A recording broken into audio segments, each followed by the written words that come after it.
Eh bien salut tout le monde, c'est Sandstorm, bienvenue sur JusteGeek.fr. On se retrouve aujourd'hui sous ce beau soleil de Normandie. Ouais, ok d'accord, je me suis un peu emballé. Bref, je vous retrouve aujourd'hui pour une petite vidéo sympa puisque je vais vous présenter mon joujou du moment, le DJI Spark, qui est en train de me filmer actuellement. Allez, c'est parti, on y va.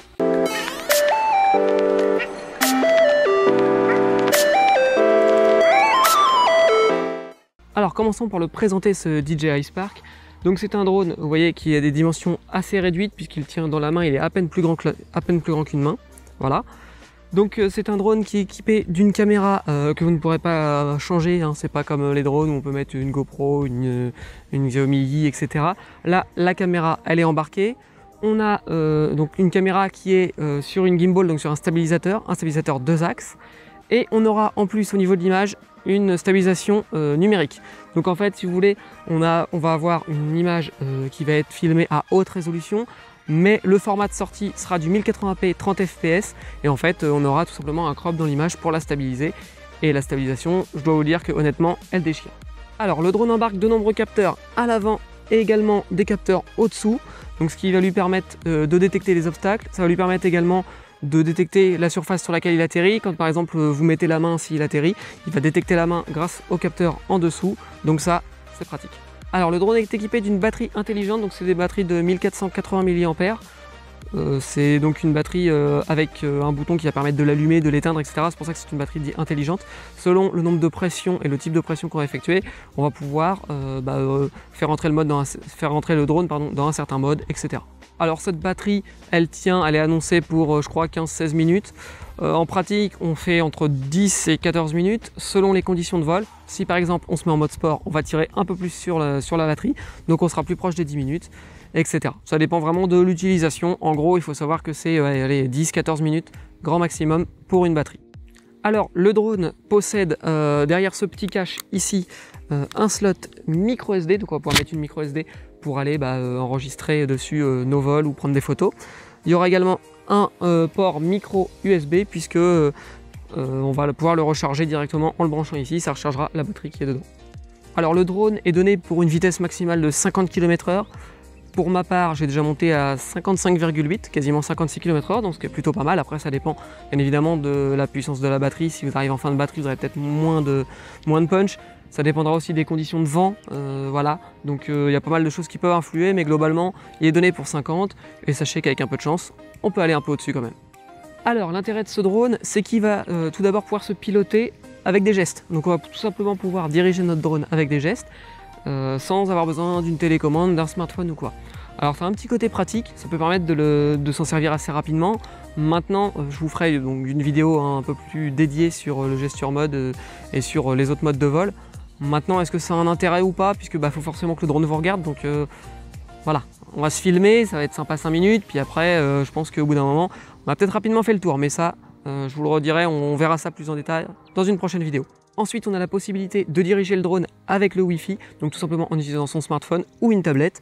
Donc on vient appairer via l'application DJI Go le drone directement sur son smartphone ou sa tablette, et on va avoir accès à tous les modes de vol.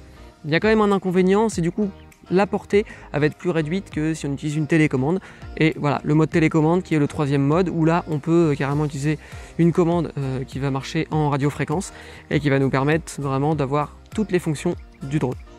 Alors lorsqu'on utilise la télécommande, on peut utiliser la télécommande seule ou bien appairer le smartphone ou une tablette donc sur la télécommande en Wi-Fi afin de récupérer le retour d'affichage et puis toutes les infos à travers l'application. Alors puisque j'aborde le sujet, je vais dire quelques mots sur l'application DJI Go.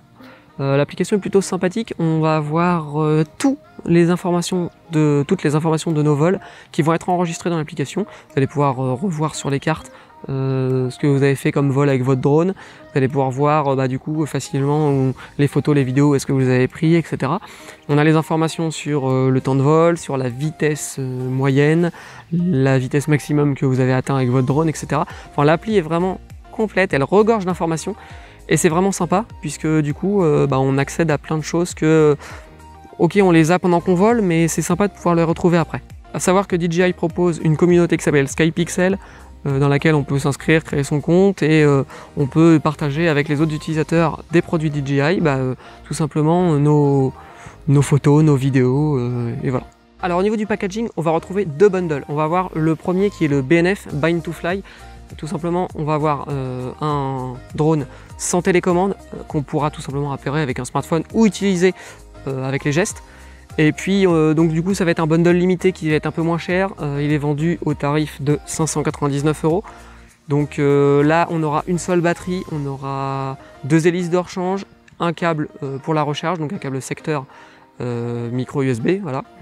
Et puis bah, c'est à peu près tout, un petit manuel rapide. Et puis bah, le drone, voilà. Rien de plus, pas de télécommande, pas de deuxième batterie, pas de chargeur pour charger les batteries, etc. On se contentera du chargeur secteur qui est fourni avec. Ce qui est moyennement pratique, ça peut être un bon kit pour le départ. C'est ce que moi j'avais acheté au départ. Et puis finalement, je me suis rendu compte que très vite, je me suis retrouvé limité. Parce que limité par l'autonomie, et puis limité par la portée du smartphone en Wi-Fi, etc. On se retrouve vite avec des déconnexions du Wi-Fi. On perd le retour vidéo, ou voilà. Donc c'est un petit peu moins pratique. Moi du coup, je recommanderais plutôt le bundle RTF qui coûte un peu plus cher, qui est à 799 €. Et le bundle RTF, lui, embarque en plus la télécommande, une deuxième batterie, un chargeur de batterie, plus d'hélices de rechange, des protections d'hélices, enfin voilà. On a un plus gros bundle, donc certes il est un petit peu plus cher, mais si on fait le compte, acheter une deuxième batterie, on va dire 60 €, une télécommande, je crois qu'elle est à, je sais plus si elle est à 120 ou 150 €, enfin bref, on a vite atteint le surplus, et donc si vous comptez finalement racheter tous les trucs par la suite, autant prendre directement le bundle à 799 €, qui est plus complet, et puis ça vous évitera de regalérer, à réattendre si vous recommandez des trucs, etc. Alors ce bundle complet, il est souvent appelé Spark RTF, donc pour Ready to Fly, ou alors Spark Combo. Alors pour ma part du coup, j'ai réinvesti donc dans une télécommande, voilà, j'ai réinvesti également dans une deuxième batterie, et finalement je me dis que même deux batteries, honnêtement, quand on est parti à jouer un petit peu avec, à faire des plans sympas et qu'on a la possibilité, deux batteries ça part quand même très vite, hein, notamment lorsque vous l'allumez, et là votre drone va vous dire qu'il a besoin de faire une mise à jour, etc. Et vous allez bouffer un tiers, voire la moitié d'une batterie pour faire les mises à jour. Donc une batterie, c'est même pas la peine, deux batteries ça commence à être juste. Je pense que pour ma part, je serais pas mal avec 4 batteries. Voilà, clairement, il faut, je pense, réinvestir si on veut vraiment profiter à fond du drone. Je compte donc par la suite racheter de nouvelles batteries. Je pense qu'avec 4, on a un truc assez sympa. 4, on va arriver sur au moins 40 minutes d'autonomie. C'est plutôt suffisant, je pense, pour se faire plaisir. Alors ok, le Spark est vendu 599 ou 799, selon si vous voulez le RTF ou le BNF. Maintenant, Gearbest en ce moment fait de nombreuses promotions, donc ok, vous allez le commander, vous allez l'attendre 3 semaines. Et le seul inconvénient, c'est que vous allez avoir un adaptateur secteur qui sera au format international et pas au format des prises françaises.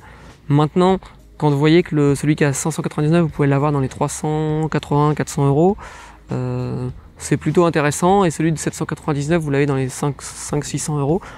Ça peut valoir le coup d'attendre 15 jours de plus pour l'avoir, et de finalement avoir un bon tarif dessus. Donc n'hésitez pas à me suivre sur les réseaux sociaux, Twitter, Facebook, même LinkedIn, etc. Puisque je publie régulièrement les bons plans de Gearbest pour le Spark, également des bons plans pour le Mavic. Donc si ça vous intéresse, n'hésitez pas, suivez-moi sur les réseaux sociaux, je balance les codes promo et puis vous n'avez plus qu'à en profiter.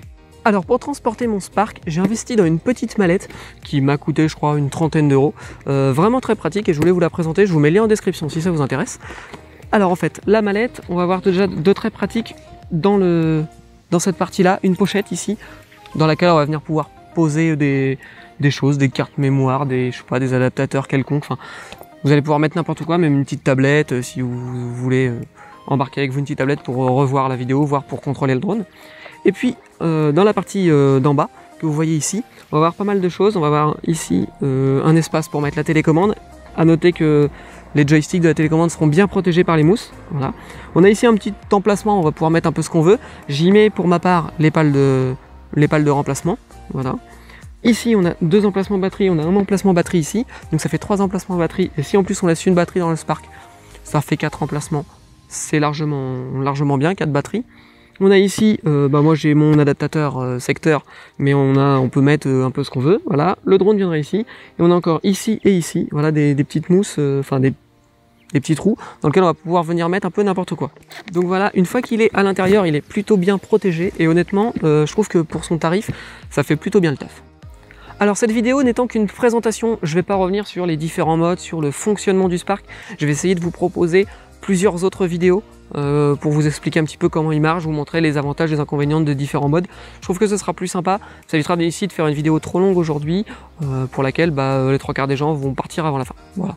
Mais je vais quand même vous donner mon avis sur ce DJI Spark puisque ça fait déjà maintenant 3 semaines, 1 mois que je l'utilise et j'utilise tous les week-ends. Voilà, vraiment c'est mon petit coup de cœur du moment.